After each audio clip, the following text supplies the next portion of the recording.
जय हिंद साथियों, BPSC TRT परीक्षा होने के बाद रिजल्ट जब आ जाएगा तो आपका डॉक्यूमेंट वेरिफिकेशन कराया जाएगा। डॉक्यूमेंट वेरिफिकेशन कराने की प्रक्रिया में किन बातों को आपको ध्यान देना है, ये आपके लिए जानना काफी अहम हो जाता है। सबसे पहले बता दें, बहुत सारे लोगों का क्वेश्चन है आवासीय जाति ईडब्ल्यूएस को लेकर, नया या पुराना कौन सा चलेगा। सबसे पहले आपको हम रिजल्ट से बताते हैं। सबसे पहले आपका तो रिजल्ट आएगा, ठीक है, जिसमें आपका जिला भी अलॉट होगा, यानी डिस्ट्रिक्ट अलॉट किया जाएगा कि आपका कौन से जिले में सिलेक्शन हुआ है। यहाँ पर आप लोग देखेंगे, यहाँ पर सीरियल नंबर, यहाँ पर रोल नंबर और यहाँ पर डिस्ट्रिक्ट का नाम लिखा रहता है। जैसे कि आपका जो रिजल्ट होगा, ये आपका मान लीजिए रोल नंबर है और ये रोल नंबर बेगूसराय में है, यानी आपका जो जिला है अलॉटेड यानी बेगूसराय आपको दिया गया है, ठीक है। तो आपको क्या करना है, आप भली कोई भी जिला से हो, मुजफ्फरपुर से हो, दरभंगा से हो, सहरसा से हो, मधेपुरा से हो या कोई भी जिला से हो, लेकिन आपका रोल नंबर जो है वो बेगूसराय में सेलेक्टेड हुआ है, यानी आपकी बहाली बेगूसराय जिले में हुआ है। और आपका जो डीबी होगा, डॉक्यूमेंट वेरिफिकेशन जो होगा, वो होगा बेगूसराय में, ठीक है। तो आपको जाना कहाँ है, बेगूसराय, ये नहीं कि अपना डिस्ट्रिक्ट में चले जाइएगा। यानी कि आपका जिस जिला में सिलेक्शन होगा, जो जिला आपके लिखा रहेगा रिजल्ट के बगल में डिस्ट्रिक्ट अलॉटेड रहता है, वो जिला लिखा रहेगा, उस जिला में सिलेक्शन, और उसी जिला में आपको जाना है डॉक्यूमेंट वेरिफिकेशन कराने। बहुत सारे लोग अपने जिला में भी जाते हैं और वापस आते हैं, फिर जाते हैं वहां, तो ये चीज आप पहले से ध्यान रखेंगे। अब बात रही आपको किन डॉक्यूमेंट को ले जाना है, ठीक है, डॉक्यूमेंट वेरिफिकेशन कराने वक्त।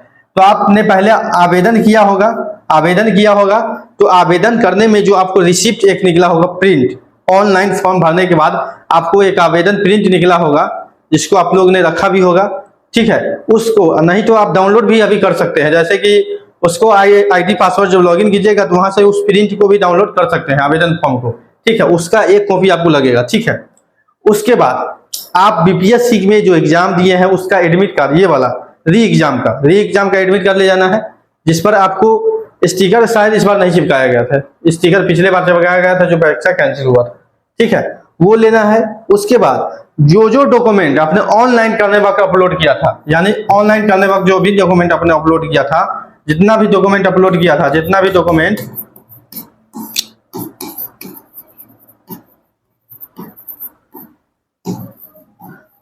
किया था वो सारा, यानी टोटल अपलोडेड डॉक्यूमेंट आपको ले जाना है। मैट्रिक हो, इंटर हो, ग्रेजुएशन हो, बीएड हो, सीटेट हो या बीटेट हो, ठीक है, ये सारा डॉक्यूमेंट ले जाना है।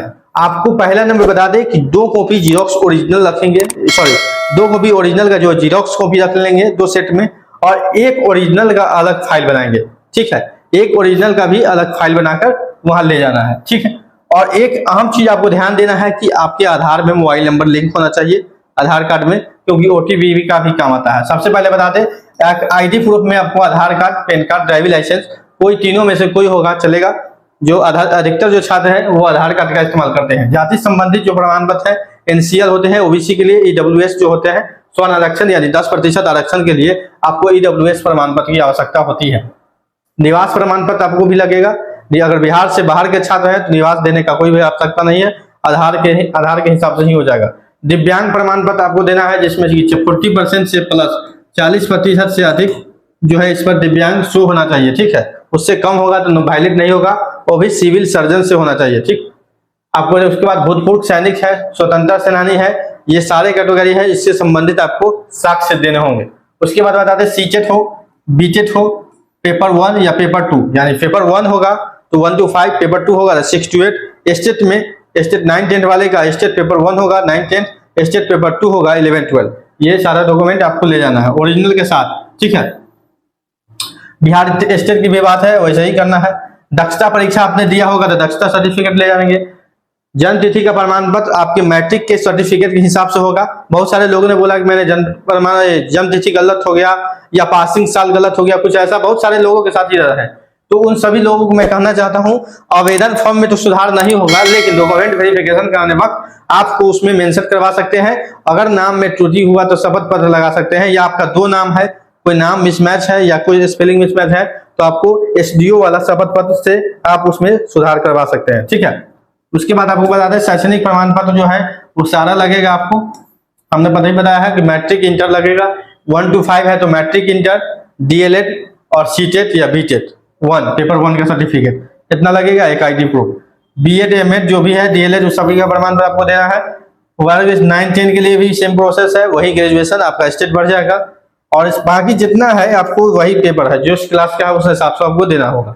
लेकिन मेन जो है यहाँ पर आप लोग समझ चुके हैं। अब बात रही आवासीय जाति और ईडब्ल्यूएस का। आवासीय जाति और ईडब्ल्यूएस की हम बात बोलते हैं। तो आवासीय जातीय ईडब्ल्यूएस में आपको हम बता दें, जाति प्रमाण पत्र जो आपने अपलोड किया है, जो पहले से अपलोड है, जो पहले से ऑनलाइन करने वक्त अपलोड है वही देना है। भले इसका आपका डेट जो समाप्त हो जाएगा उसके मतलब नहीं है, क्योंकि ये अपलोडेड है। ठीक है, बहुत सारे लोग बनवाए हैं तो कोई बात नहीं, बनवा लिया अच्छी बात है, लेकिन आपको इससे ही काम चल जाएगा। ईडब्ल्यूएस प्रमाण पत्र जो है आपने जो आवेदन करने वक्त बनाया होगा, ठीक है, आवेदन करने वक्त जो दिया होगा, अपलोड किया होगा वही हो जाएगा। जो दिया है वही ले जाना है। यहाँ पर लिख देते हैं, यानी कि नया की आवश्यकता नहीं है, लेकिन बहुत सारे लोग बना भी लिए हैं। ठीक है, मतलब जाति ईडब्ल्यूएस या आवासीय हो या कोई भी अन्य डॉक्यूमेंट हो जो आपने अपलोड किया था ऑनलाइन फॉर्म भरने वक्त, वही आपका डॉक्यूमेंट जो है वो वैलिड होगा, काम भी करेगा। ठीक है, क्योंकि वो डॉक्यूमेंट जो है नंबर मिलाया जाता है, सीरियल नंबर, उसका डॉक्यूमेंट नंबर अलग होगा। अब आप बनाए होइएगा उसका डॉक्यूमेंट नंबर अलग होता है, इसलिए जो बनाए हैं वही लगेगा। आप एक चीज आपको बता देते हैं, इस चीज के बारे में हम आपको बता दें कि बिहार एसएससी का एग्जाम हुआ था और काउंसलिंग जब हुआ था तो जो आवासीय अपलोड किया गया था, यानी 10 साल पहले, मतलब कि 10 साल ज्यादा कहा गया, यानी 2014 में उसका आवेदन हुआ था, 2014 में, और इधर काउंसलिंग हुआ 2 साल पहले, 22 या 21 में काउंसलिंग हुआ था। उस समय आपको मांगा गया कब? 2014 का आवासीय जाति मांगा गया था। तो जो अपलोड रहता है वही मांगा है। ऐसा नहीं है कि ये है तो इसको फेंक दिए, ये काम का नहीं, ऐसा नहीं, क्योंकि इसमें आपका डॉक्यूमेंट नंबर जो होता है, डॉक्यूमेंट नंबर आपका चढ़ता है, जो सर्टिफिकेट नंबर, इसका सर्टिफिकेट नंबर आप डाले होंगे ऑनलाइन करने वक्त, ध्यान कीजिए, याद कीजिए, ये डाला रहता है, तो वही सर्टिफिकेट नंबर है, उससे मैच करना चाहिए। तो इस बात को आप लोग ध्यान देंगे। तो साथियों आपको बता दिए हैं, और विशेष आपको कोई भी कंफ्यूजन हो तो आप कमेंट करें, क्या आपका कंफ्यूजन है, क्या आपका क्वेरी है, हम आपको जवाब देंगे और जरूर संतुष्ट करेंगे और हरदम आपके साथ रहते हैं। तो नौकरी इंडिया चैनल के साथ बने रहें और चैनल को सब्सक्राइब जरूर करें, क्योंकि आने वाली हर अपडेट, या बिहार शिक्षक वाली हो या बीपीएससी तैयारी हो या अन्य किन्हीं नौकरियों की जानकारी हो, आपको मिलता है इस चैनल पर, ऑथेंटिक इन्फॉर्मेशन मिलता है। और ऑथेंटिक इन्फॉर्मेशन और सबसे ज्यादा पहले पाने के लिए तो आपको चैनल सब्सक्राइब कर अपने दोस्तों के साथ शेयर भी करना है। जय हिंद, जय भारत।